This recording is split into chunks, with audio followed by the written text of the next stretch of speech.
Hello everyone, welcome to study IQ. Study IQ के इस video में मैं आपको पढ़ाऊंगा 3 जुलाई के करंट अफेयर। आइए शुरू करते हैं वीडियो को। राष्ट्रीय समुद्री विरासत परिसर यानी नेशनल मैरीटाइम हेरिटेज कॉम्प्लेक्स, ये हाल ही में समाचारों में देखा गया। ये कौन से सिंधु घाटी सभ्यता के शहर में विकसित किया जा रहा है? तो यहाँ पे आप देख सकते हैं, ये गुजरात का जो मैप है, ठीक है। यहाँ पे आप ये शहर देख रहे हैं लोथल, तो आंसर है लोथल। लोथल में बन रहा है, right, national maritime heritage complex, राष्ट्रीय समुद्री विरासत परिसर। ठीक है। कौन सी योजना के तहत बन रहा है ये? सागरमाला परियोजना के तहत बन रहा है। सागरमाला परियोजना को कौन चलाता है?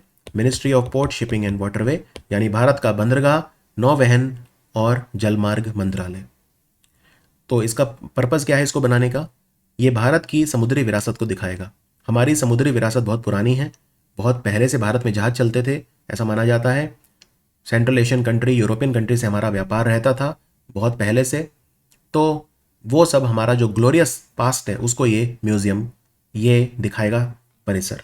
तो इस परिसर में क्या क्या होगा? इस परिसर में बहुत कुछ होगा। जैसे फॉर एग्जाम्पल, दुनिया का सबसे ऊंचा, world's highest lighthouse museum बनेगा यहाँ पे। लाइट हाउस आप जानते हैं, लाइट हाउस जो होता है रात को जो जहाज चल रहे होते हैं उन्हें रोशनी देता है लाइट हाउस। तो दुनिया का सबसे ऊंचा, आजकल तो खैर जरूरत नहीं है लाइट हाउस वगैरह की, आजकल तो जीपीएस और ये सब आ गए हैं, रडार और बहुत सारी टेक्नोलॉजी आ गई है। पहले लाइट हाउस बहुत यूजफुल रहते थे। तो दुनिया का हाईएस्ट लाइट हाउस म्यूजियम यहाँ पे बनेगा, नंबर 1। नंबर 2, दुनिया का सबसे बड़ा ओपन एक्वेटिक गैलरी यहाँ पे बनेगा। ओपन एक्वेटिक गैलरी यानी एक्वेटिक मतलब जो समुद्री जो होते हैं ना, जिसमें एनिमल्स वगैरह रखे जाते हैं, समुद्री मछलियां वगैरह, एक्वेरियम होता है जैसे। तो दुनिया का सबसे बड़ा ओपन एक्वेटिक गैलरी बनेगा यहाँ। और भारत का सबसे बड़ा, इंडियाज लार्जेस्ट नेवल म्यूजियम बनेगा, जिसमें हमारी नेवी का गौरवमय इतिहास यहाँ पे शोकेस किया जाएगा। तो ये सब बनेगा इस कॉम्प्लेक्स में, राष्ट्रीय समुद्री विरासत परिसर में, जो लोथल गुजरात में डेवलप किया जा रहा है सागरमाला परियोजना के तहत। गुजरात की सरकार ने 375 एकड़ जमीन दी है इस प्रोजेक्ट के लिए। ठीक है, तो ये ध्यान रखिए। और लोथल जो है ये सिंधु घाटी सभ्यता का बहुत इंपॉर्टेंट एक प्लेस था। ऐसा माना जाता है यहाँ से व्यापार बहुत होता था, तो ट्रेड सेंटर था बहुत बड़ा लोथल। और लोथल की खोज किसने की थी? लोथल की खोज की थी महान व्यक्ति एस.आर. राव ने, जो कि आर्कियोलॉजिस्ट थे, पुरातत्वविद थे। तो लोथल की खोज एस.आर. राव ने की थी। समझ में आया आपको? लोथल कौन सी नदी के किनारे है? लोथल भोगावा नदी के किनारे है, भोगावा। और सिंधु घाटी सभ्यता में जो भी भारत में प्लेसेस हैं, लोथल जैसे बनावली फतेहाबाद हरियाणा में, या ढोलावीरा है गुजरात में, कच्छ जिले में आता है, तो ये सारी प्लेसेस इंपॉर्टेंट हैं। ठीक है ना, तो ये ध्यान रखिए। चलिए आगे बढ़ते हैं। अंतर्राष्ट्रीय संसदवाद दिवस यानी इंटरनेशनल डे ऑफ पार्लियामेंटेरिज्म, ये किस दिन मनाया जाता है? ये इंपॉर्टेंट क्वेश्चन है। ये मनाया जाता है, याद रखिए, 30 जून को। 30 जून को ही क्यों? क्योंकि 30 जून 1889 को बना था inter parliamentary union. Inter parliamentary union, अंतर संसदीय संघ, इंटर पार्लियामेंट्री यूनियन 1889 में बना था। तो इसकी 134वीं जयंती हमने मनाई, और इस बार इसका थीम था पार्लियामेंट्स फॉर द प्लेनेट। ये जो इंटर पार्लियामेंट्री यूनियन आईपीयू बना था, वैसे ये दिन बहुत पुराना नहीं है, 2019 से हम मना रहे हैं इसे, तो अभी मनाना स्टार्ट किया है हमने। तो ये जो आईपीयू बना था, ये किसने बनाया था? ये 2 लोगों ने शुरू करा था इसको बनाना। एक थे विलियम क्रैमर, जो इंग्लैंड से थे, और एक थे फ्रेडरिक पेसी, जो फ्रांस से थे। फ्रेडरिक पेसी जो फ्रांस से थे, ये याद रखना आपके लिए आवश्यक नहीं। बाकी हेडक्वार्टर कहाँ है आईपीयू का? जनेवा में हेडक्वार्टर है, स्विट्जरलैंड में। और इसके प्रेसिडेंट कौन है? दुअर्ते पचेको। दुअर्ते पचेको, ये मैंने पढ़ाया था पिछले साल। दुअर्ते पचेको जो है पिछले साल ही जो है अंतर संसदीय संघ यानी इंटर पार्लियामेंट्री यूनियन के प्रेसिडेंट बने हैं। दुअर्ते पचेको कहाँ से हैं? पुर्तगाल से हैं, तो ये पोर्चुगल से हैं। आगे बढ़ते हैं। हाल ही में भारत सरकार ने विश्व व्यापार संगठन में भारत के राजदूत और स्थायी प्रतिनिधि के रूप में किसका कार्यकाल बढ़ा दिया है? डब्ल्यूटीओ का हेडक्वार्टर जनेवा में है और डब्ल्यूटीओ की डायरेक्टर जनरल हैं Ngozi Okonjo Iweala. Ngozi Okonjo Iweala. तो डब्ल्यूटीओ में हमारे स्थायी प्रतिनिधि कौन है? ब्रजेंद्र नवनीत। तो आंसर है ब्रजेंद्र नवनीत। इनका कार्यकाल अब मार्च 2024 तक के लिए बढ़ा दिया है, 31 मार्च 2024। और फरवरी 2024 में क्या होगा? जस्ट इनका कार्यकाल खत्म होने से पहले जो 13वीं बैठक है सालाना डब्ल्यूटीओ की, मिनिस्टेरियल कॉन्फ्रेंस, जिसमें मंत्री स्तरीय बैठक डब्ल्यूटीओ की कहां पे होगी? आबू धाबी में होगी, फरवरी 2024 में होगी। तो ये 13वीं मंत्री स्तरीय बैठक डब्ल्यूटीओ की होगी फरवरी 2024 में, आबू धाबी यूएई में होगी। तो भारत से जो मंत्री हैं वो जाएंगे, यानी मोस्ट प्रोबेबली जो है इसमें trade minister, trade and commerce यानी कि पीयूष गोयल जाएंगे। समझ में आया आपको? तो डब्ल्यूटीओ जो है कब बना था? डब्ल्यूटीओ ने काम शुरू कर दिया था 1 जनवरी 1995 से। ये 1994 मारा कैच एग्रीमेंट के थ्रू बना था। मारा कैच एग्रीमेंट के थ्रू बना था। जब डब्ल्यूटीओ नहीं था तो इससे पहले क्या था? GATT, GATT, general agreement on tariffs and trade, जो कि 1948 से काम कर रहा था। तो मारा कैच एक जगह है मोरक्को में, तो मारा कैच एग्रीमेंट के थ्रू बना था। मारा कैच एग्रीमेंट 1994 में हुआ था, उसके तहत डब्ल्यूटीओ बना था और उसने काम करना शुरू 1 जनवरी 1995 से कर दिया था। भारत और डब्ल्यूटीओ में आजकल क्या प्रॉब्लम चल रहे हैं? डब्ल्यूटीओ कहता है मछुआरों को सब्सिडी मत दो, लेकिन भारत उसे नहीं मानता। डब्ल्यूटीओ कहता है अगर आप मछुआरों को सब्सिडी दोगे तो IUU फिशिंग बहुत ज्यादा होगी, अवैध fishing, illegal unregulated and unreported fishing, यानी IUU फिशिंग, अवैध मछली पकड़ना बहुत ज्यादा होता है। भारत कहता है नहीं, हमारे मछुआरे कोई बहुत ज्यादा अवैध मछली नहीं पकड़ते, 90% अवैध मछली चाइना पकड़ता है पूरी दुनिया में, तो उनको रोको आप। हमें मछुआरों को, अगर मछुआरों को सब्सिडी नहीं देंगे तो मछुआरों का क्या होगा? मछुआरे सब्सिडी जो है बहुत ज़्यादा चाहिए उन्हें।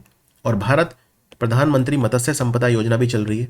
हम तो चाहते हैं कि मछली उत्पादन भारत में बढ़े, है ना। 220 लाख टन मछली उत्पादन का लक्ष्य है हमारा प्रधानमंत्री मत्स्य संपदा योजना में।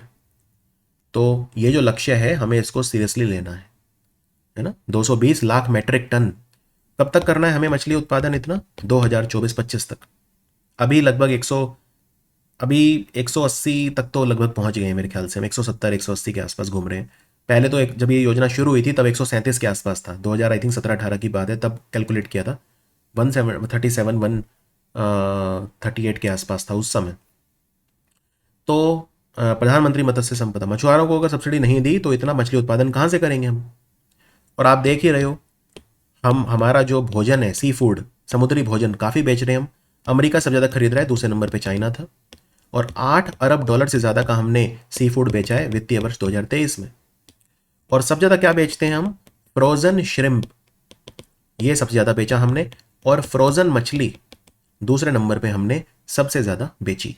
तो एक एग्रीमेंट है जिसको बोलते हैं agreement on fisheries subsidies, Bharat ने उसको साइन करने से मना कर दिया। डब्ल्यूटीओ का एग्रीमेंट है, एग्रीमेंट ऑन फिशरी सब्सिडी। और बहुत ज़्यादा कंट्री कर नहीं रहे हैं इसको साइन।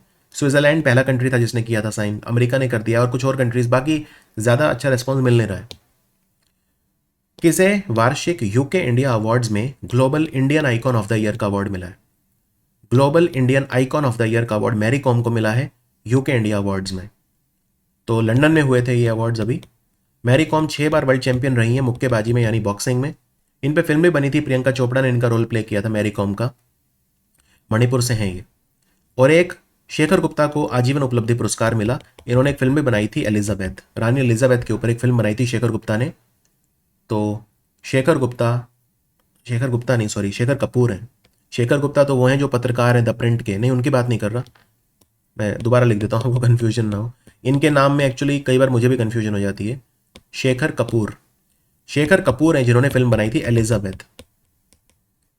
एक्चुअली क्या है, द प्रिंट जो उनका यूट्यूब चैनल में काफ़ी देखता हूँ, कट द क्लटर एक शो आता है जिसमें वो न्यूज़ को अच्छे से ब्रेक डाउन करते हैं, तो उसे काफ़ी फ़ायदा होता है मुझे करंट अफेयर पढ़ाते हुए। तो शेखर गुप्ता है वो, मैं शेखर कपूर की बात कर रहा हूँ। शेखर कपूर एक डायरेक्टर हैं, फिल्म मेकर हैं, जिन्होंने वो बनाई थी ना मिस्टर इंडिया फिल्म आई थी एक बहुत पहले, जिसमें वो लाल रोशनी में गायब हो जाता था अनिल कपूर, ऐसी कोई फिल्म आई थी एक बार, याद है? वो शेखर कपूर जो है उन्होंने बनाई थी। तो एलिजाबेथ द गोल्डन एज एक फिल्म थी, तो उन्हें, और ऑस्कर में भी नॉमिनेट हुई थी, खैर ऑस्कर मिला नहीं था बट नॉमिनेट हुई थी। तो लाइफ टाइम अचीवमेंट अवार्ड मिला है शेखर कपूर को। खैर इस बहाने आपको भी ये हमेशा के लिए याद हो जाएगा। किसने लॉज़ैन डायमंड लीग में, डायमंड लीग जो लॉज़ैन में हुई, एक डायमंड लीग पेरिस में भी हुई थी, ठीक है, जो पेरिस वाली हुई थी, क्या उसमें किसी भारतीय खिलाड़ी ने पदक जीता था? हाँ, मुरली श्रीशंकर। मुरली श्रीशंकर ने, जो पेरिस में डायमंड लीग हुई थी अभी एक महीने पहले, उसमें कांस्य पदक जीता था लॉन्ग जंप में, लंबी कूद में, यानी लॉन्ग जंप में। अब स्विट्जरलैंड के लॉज़ैन शहर में हुई है डायमंड लीग, उसमें जेवलिन में नीरज चोपड़ा ने गोल्ड मेडल जीता।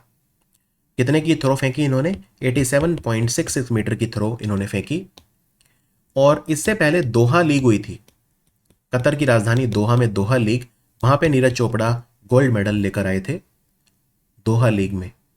तो वो भी इन्होंने जो दोहा लीग है उसमें भी इन्होंने पदक जीता था, गोल्ड मेडल जीता था। तब इन्होंने थ्रो फेंका था 88.67 मीटर, तो काफ़ी अच्छे उसमें चल रहे हैं। नीरज चोपड़ा का पर्सनल बेस्ट क्या है अब तक? 89.94 मीटर। तो सब इनसे यही उम्मीद लगा रहे हैं कि 90 एक बार छू लें, है ना, क्योंकि एंडरसन पीटर वगैरह इनका कोई भरोसा नहीं है कब ये क्या कर जाएं।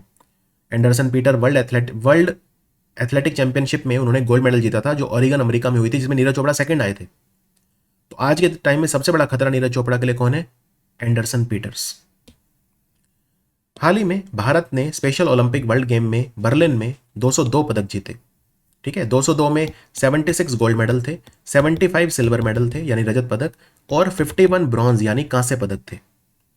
तो स्पेशल ओलंपिक अभी तो बर्लिन में हुए 2023 में। इनमें जो भारत की टीम गई थी उसके एम्बेसडर कौन थे? एक तो थे आयुष्मान खुराना और एक थे युवराज सिंह, क्रिकेट खिलाड़ी और फिल्म एक्टर आयुष्मान खुराना और क्रिकेट खिलाड़ी युवराज सिंह। तो ये तो बर्लिन में हुआ, जर्मनी की राजधानी।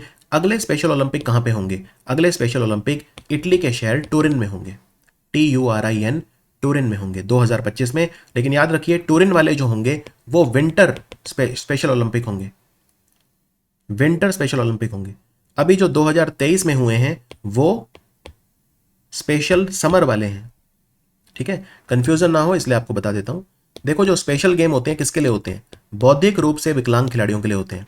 दो तरह के होते हैं, समर और विंटर, 4 साल के बाद होते हैं। तो विंटर वाले 2022 में हुए थे, पिछले साल कजान में, रशिया का शहर है कजान, शहर वही है रशिया का जहां पे ब्रिक्स समिट होगा अगले साल 2024 में। और अब 2025 में होंगे ये दो, ठीक है, 2025 में। तो 2025 में कहाँ होंगे? इटली के शहर टूरिन में होंगे। अब समर वालों की बात करते हैं। समर वाले अभी हुए 2023 में बर्लिन में, तो समर वाले फिर अब अगले होंगे 2027 में ऑस्ट्रेलिया के शहर पर्थ में। समझ में आया अब आपको? तो कोई कंफ्यूजन नहीं होनी चाहिए। और अभी जो बर्लिन वाले हुए हैं इनका स्लोगन क्या था, मैस्कॉट क्या था? मैस्कॉट था यूनिटी और स्लोगन था #अनबीटेबल टुगेदर, अनबीटेबल टुगेदर। पदक तालिका में हम कौन से नंबर पे थे? 202 मेडल जीत ली हमने। पदक तालिका नहीं होती इन खेलों में, क्योंकि ये दिव्यांग खिलाड़ियों के लिए होते हैं, इनमें पदक तालिका नहीं रहती, है ना, क्योंकि इसमें ये रहता है खिलाड़ियों पे दबाव पड़ेगा। पहले ही बौद्धिक रूप से खिलाड़ी दिव्यांग हैं, तो आप उन पर और प्रेशर मत डालो पदक तालिका करके। हाँ, लेकिन जो एशियन पैरा गेम्स और ये सब होते हैं इनमें पदक तालिका जरूर रहती है। हाल ही में विलय के बाद HDFC बैंक बाजार पूंजीकरण के मामले में दुनिया का चौथा सबसे बड़ा बैंक बन गया है। बाजारी पूंजीकरण में आपको बता चुका हूं, जिसे वैल्यूएशन भी बोलते हैं, कि अगर आपको किसी कंपनी को खरीदना हो तो उसकी मार्केट कैप कितनी है या मार्केट वैल्यूएशन कितनी है। तो दुनिया का सबसे बड़ा बैंक कौन सा है? JP मॉर्गन दुनिया का सबसे बड़ा बैंक है, अमेरिका का बैंक है। इसका बाजारी पूंजीकरण है $416 अरब। और HDFC पहले कंपनी थी, है ना, housing development finance corporation, HDFC की फुल फॉर्म है। इन्होंने बैंक बनाया HDFC बैंक, और HDFC बैंक इतना बड़ा हो गया कि अभिभावक से भी बहुत आगे निकल गया। तो HDFC और HDFC बैंक समा गए और दोनों का मिलकर बाजारी पूंजीकरण लगभग $172 अरब के आसपास है। ये तो हर रोज चेंज होता है वैसे, $172 बिलियन। और ये इनका मर्जर हो गया तो 1 जुलाई से मान्य हो गया, 1 जुलाई 2023 से लागू हो गया, ठीक है ना। तो ये दुनिया का चौथा सबसे बड़ा बैंक बन गया है HDFC। HDFC के CEO कौन है? HDFC के CEO हैं शशिधर जगदीशन। HDFC के CEO कौन है? शशिधर जगदीशन, ध्यान रखिए। और चेयरमैन कौन है? चेयरमैन है अतनु चक्रवर्ती, चेयरमैन है Atanu Chakraborty. Is that understood? Bharat के सॉलिसिटर जनरल कौन बने? देखो भारत में एक तो होता है अटॉर्नी जनरल। अटॉर्नी जनरल कौन होता है? उसे बोलते हैं first law officer of the country. Bharat की हमारी केंद्र सरकार को एडवाइस देता है कानूनी मामलों में और उनको कोर्ट में रिप्रेजेंट करता है। ये काम होता है अटॉर्नी जनरल। अटॉर्नी जनरल की मदद के लिए होता है सॉलिसिटर जनरल। तो ये भारत का सेकंड लॉ ऑफिसर होता है। 3 साल के लिए नियुक्ति होती है इनकी, फिर इनको एक्सटेंशन मिल जाता है। अभी भारत के अटॉर्नी जनरल हैं are Venkat Ramani. Solicitor general Tushar Mehta थे। अब इनका कार्यकाल फिर से बढ़ा दिया गया है, तो तुषार मेहता को फिर से भारत का सॉलिसिटर जनरल चुन लिया गया है। और सॉलिसिटर जनरल की मदद के लिए 6 होते हैं एडिशनल सॉलिसिटर जनरल, जिनके नाम आपको याद रखने की कोई आवश्यकता नहीं है। तो कई नए एडिशनल सॉलिसिटर जनरल भी बने हैं। समझ में आ गया अब आपको अटॉर्नी जनरल और सॉलिसिटर जनरल में क्या फर्क होता है? टेम्पा लिंग नाम की गुफा हाल ही में खबरों में थी। ये गुफा कहां पे है? यहां पे कुछ खुदाई वगैरह हुई, कुछ चीजें पता चली। ये एनामाइट के पहाड़ों में है, एक पर्वत श्रृंखला है एनामाइट माउंटेन रेंज। बहुत लंबी पर्वत श्रृंखला नहीं है। तो ये लाओस देश है, आसियान कंट्री है लाओस। लाओस में ही आसियान समिट होगा 2024 में। इस साल इंडोनेशिया में हुआ, अगले साल लाओस में होगा। तो तेम्पा लिंग गुफा यहाँ पे है। यहाँ पे कुछ खुदाई वगैरह हुई, अवशेष मिले। उसमें यह पता चला कि 56,000 साल लगातार मानव इन गुफाओं में रहा। 56,000 साल। तो इस तरह की स्टडीज जो है यहाँ पे की गई। देब्रीगढ़ वन्यजीव अभ्यारण्य, देब्रीगढ़ वाइल्ड लाइफ सेंचुरी, इसको पूरी तरह से मानवों से मुक्त कर दिया गया। मानव बस्तियां हटा दी गई, सेटलमेंट हटा दी गई। कहां पे है? ये ओडिशा में है। और ये सब क्यों किया गया? क्योंकि इसको टाइगर रिजर्व बनाया जा रहा है। देब्रीगढ़ वाइल्ड लाइफ सेंचुरी। ऐसा नहीं है यहाँ पे सिर्फ टाइगर ही रहेंगे, यहाँ पे और भी, जैसे गौर रहेगा, इंडियन बाइसॉन बोलते हैं। इंडियन बाइसॉन गोवा और बिहार का स्टेट एनिमल है। और मोगा नाम का इंडियन बाइसॉन जो 37वें नेशनल गेम होंगे गोवा में, उसके लिए शुभंकर भी बनाए, मैस्कॉट भी बनाए। यहाँ पे सांभार भी मिलता है देब्रीगढ़ में। सांभार ओडिशा का स्टेट एनिमल है। सांभार हिरण होता है, एक तरह का बहुत बड़े साइज का हिरण होता है सांभार। मोर वगैरह भी मिलते हैं, पीकॉक वगैरह, ये सब भी मिलते हैं। नेशनल वाटर मिशन के लिए पीकू एक मोर है जिसको शुभंकर बनाया गया, मैस्कॉट बनाया गया। तो देब्रीगढ़ वाइल्ड लाइफ सेंचुरी ओडिशा में टाइगर रिजर्व बनेगा। ओडिशा का ये तीसरा टाइगर रिजर्व होगा। और ये बिल्कुल इसके साइड में हीराकुड डैम भी है। महानदी के ऊपर हीराकुड डैम है ना, वो भी रामसर साइट है। हीराकुड डैम एक रामसर स्थल है, तो वो बिल्कुल इसके नज़दीक है, एकदम पास में है देब्रीगढ़ वाइल्ड लाइफ सेंचुरी। इसके ये उड़ीसा का तीसरा टाइगर रिजर्व होगा। इससे पहले उड़ीसा में 2 टाइगर रिजर्व हैं, एक का नाम है सिमलीपल और एक का नाम है सतकोसिया टाइगर रिजर्व। इसके अलावा उड़ीसा में भीतरकनिका नेशनल पार्क भी मौजूद है। निम्नलिखित में से कौन सा कंट्री है जिसने सुपरमार्केट से ताजा उपज ले जाने के लिए, फल सब्जियां कुछ भी आप ताजा खरीदते हैं तो पतली प्लास्टिक की थैली पर प्रतिबंध लगा दिया? यह देश है न्यूजीलैंड। यहाँ के प्रधानमंत्री हैं क्रिस हिपकिंस, पहले जैकिंडा आर्डन थी। और न्यूजीलैंड और ऑस्ट्रेलिया में इस साल क्या होने वाला है? फीफा वुमेन्स वर्ल्ड कप होने वाला है। इस साल फीफा महिलाओं का वर्ल्ड कप होने वाला है, जिसके लिए शुभंकर होगा पेंगुइन, जिसका नाम है तजुनी। क्या नाम है? तजुनी। वैसे फीफा का अंडर 17 वर्ल्ड कप कहां पे होगा? तो ये इंडोनेशिया में होगा। ठीक है, फीफा अंडर 17 वर्ल्ड कप जो होगा, पुरुषों की बात हो रही है ऑब्वियसली, इंडोनेशिया में होगा। पहले ये कहां होने वाला था? पेरू में होने वाला था। पहले ये पेरू में होने वाला था, लेकिन अब ये इंडोनेशिया में होगा। और अंडर 20 की बात करूं अगर मैं, अंडर 20 वाला अभी अभी खत्म हुआ है, उरुग्वे ने जीता। कहां पे हुआ था? अर्जेंटीना में हुआ था। इंडोनेशिया में होने वाला था लेकिन फिर अर्जेंटीना में हुआ और उरुग्वे ने जीता इटली को हरा के। ठीक है। रक्षा मंत्रालय ने एक पनडुब्बी है हमारी आईएनएस शंकुश, इसकी मरम्मत करवाने के लिए ठेका दिया है 2,725 करोड़ रुपए का। किसको दिया है? यह दिया है माजागो डॉक शिप बिल्डर को। मुंबई का है ये जहाज बनाने वाली कंपनी माजागो डॉक शिप बिल्डर। और ये माजागो डॉक शिप बिल्डर न्यूज में क्यों आया था? माजागो डॉक शिप बिल्डर ने क्या ऐसा करा था जो ये न्यूज में आया? इसने प्रोजेक्ट 15B को पूरा किया था। प्रोजेक्ट 15B में हमने 4 जहाज बनाए थे। चारों के नाम हमने शहरों के नाम पे रखे थे। INS Visakhapatnam, INS Mormugao, INS Surat और आईएनएस इम्फाल। 4 जहाज हमने बनाए थे, चारों बनाए थे माजागो डॉक शिप बिल्डर ने। इस प्रोजेक्ट का नाम था 15B। प्रधानमंत्री मोदी जी ने शहडोल जिले में, मध्य प्रदेश में है, तो यही पूछा है शहडोल जिला कहाँ है, तो मध्य प्रदेश में है। यहाँ पे राष्ट्रीय सिकल सेल अनीमिया उन्मूलन मिशन 2047 का शुभारंभ करा। ये आपको याद रखना है कहाँ से किया? शहडोल से किया। शहडोल वही है जहाँ पे रानी दुर्गावती यात्रा भी खत्म होगी। अभी मध्य प्रदेश में रानी दुर्गावती यात्रा चल रही है, वो शहडोल में ही खत्म होगी। 5 जगह से वो शुरू होगी, खत्म होगी शहडोल में। तो क्या है ये मिशन? हमें हमारे जो आरबीसी होते हैं, लाल रक्त कोशिकाएं, तो इनकी शेप सिकल सेल की हो जाती है, और सिकल सेल की जब हो जाती है तो आप देख सकते हैं इनका एरिया कम हो गया, तो हीमोग्लोबिन कम हो जाता है, ऑक्सीजन कैरिंग कैपेसिटी कम हो जाती है, तो ऑक्सीजन हमारे शरीर में ढंग से नहीं जाता। ये आनुवांशिक रोग है, जेनेटिक डिजीज है। तो हमें इसको खत्म करना है भारत से 2047 तक, सिकल सेल एनीमिया को, और 2047 तक हमें भारत में सबको इंश्योरेंस भी देना है। तो करेंगे क्या हम इसमें 278 जिलों में भारत के, ये 278 जिले भारत के 17 राज्यों में हैं, यहां पे 7 करोड़ लोगों की स्क्रीनिंग करेंगे कि कहीं उन्हें सिकल सेल एनीमिया तो नहीं है, और हमें उसको खत्म करना है 2047 तक। भारत के निम्न कार्बन ऊर्जा के विकास में तेजी लाने के लिए, यानी लो कार्बन एमिशन के लिए भारत काफी सारी चीजें कर रहा है। तो $1.5 अरब का लोन भारत को कौन दे रहा है? ये वर्ल्ड बैंक देगा, विश्व बैंक। भारत को 500 गीगावाट रिन्यूएबल एनर्जी भी बनानी है 2030 तक, और भारत को नेट जीरो बनना है 2070 तक। भारत ने ग्रीन हाइड्रोजन मिशन भी शुरू करा हुआ है, जिसमें हमें 5 MMT यानी 50 लाख या 5 मिलियन मैट्रिक टन हर साल ग्रीन हाइड्रोजन बनाना है 2030 तक। और भारत ने अभी सॉवरन ग्रीन बॉन्ड भी इशू करे थे जनवरी 2023 में पहली बार। और भारत कितने सॉवरन ग्रीन बॉन्ड इशू करना चाहता है? हम 2026 तक जो है $6 अरब के वर्थ, $6 अरब के बराबर हम इशू करना चाहते हैं sovereign green bond, gold bond नहीं, सॉवरन ग्रीन बॉन्ड। तो इन सबको सपोर्ट करेगा वर्ल्ड बैंक। और विश्व बैंक ने असम को लोन दिया है कितना? $251 मिलियन वहां पे स्वास्थ्य सुधार के लिए, और त्रिपुरा को दिया है कितना? $140 मिलियन। तो 251 और 140 टोटल हो गया $391 मिलियन। त्रिपुरा को दिया है वहां पे आर्थिक अवसरों को बढ़ावा देने के लिए, इकोनॉमिक अपॉर्चुनिटीज को बढ़ावा देने के लिए।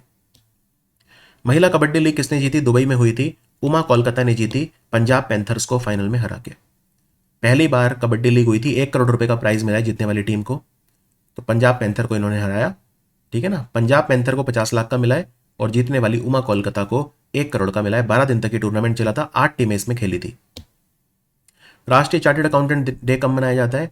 इस दिन बना था institute for chartered accountant of India, और इस बार ये अपने 75 ईयर्स मना रहा है। 1 जुलाई को मनाया जाता है। 1 जुलाई को ही डॉक्टर्स डे भी होता है, डॉक्टर्स डे भी होता है। त्रिवेणी कॉन्टिनेंटल किंग्स नाम की टीम ने ग्लोबल शतरंज लीग जीत लिया। जैसे IPL होता है उसमें कई सारी टीम भाग लेते हैं, ऐसे ही ये था, इसमें बहुत सारी टीम्स थे, 6 टीमें थी इसमें, हर टीम में 6 खिलाड़ी थे। शतरंज खेला इन्होंने आपस में एक दूसरे से। तो त्रिवेणी कॉन्टिनेंटल किंग्स, इस टीम के कप्तान थे लेवन अरोनियन। तो याद रखिए यह टूर्नामेंट भी दुबई में हुआ था, UAE में हुआ था। तो त्रिवेणी कॉन्टिनेंटल किंग्स ने फाइनल में कैसे हराया? मुंबा किंग्स को हराया। मुंबा किंग्स को इन्होंने, मुंबई की नहीं है ये टीम, नाम है मुंबा, मुंबई नहीं, मुंबा किंग्स को इन्होंने फाइनल में हराया। भारत के स्क्वॉश खिलाड़ी दीपिका पल्लिकल कार्तिक और हरिंदर पाल सिंह संधू, इन्होंने चाइना के हुआंगजू में एशियाई स्क्वॉश मिश्रित युगल में स्वर्ण पदक जीता। बस ये याद रख लो, हुआंगजू में Asian squash mix double championship हुई थी। मिश्रित युगल मतलब ये होता है एक पुरुष और एक महिला की टीम बनती है, उसे बोलते हैं मिश्रित युगल या मिक्स डबल। तो उसमें दीपिका पल्लिकल और हरिंदर पाल सिंह संधू की टीम ने स्क्वॉश में गोल्ड मेडल जीता। और स्क्वॉश वर्ल्ड कप चेन्नई में हुआ था, जिसमें इजिप्ट ने जीता मलेशिया को हरा के फाइनल में। फेडरल बैंक के नॉन एग्जीक्यूटिव चेयरमैन कौन बने हैं? ये बने हैं अभय प्रसाद होता। फेडरल बैंक का हेडक्वार्टर अलुवा में है, अलुवा कोची केरल में है। यह था हमारा वीडियो 3 जुलाई का। मिलते हैं 4 जुलाई के वीडियो में। Thank you for watching study IQ।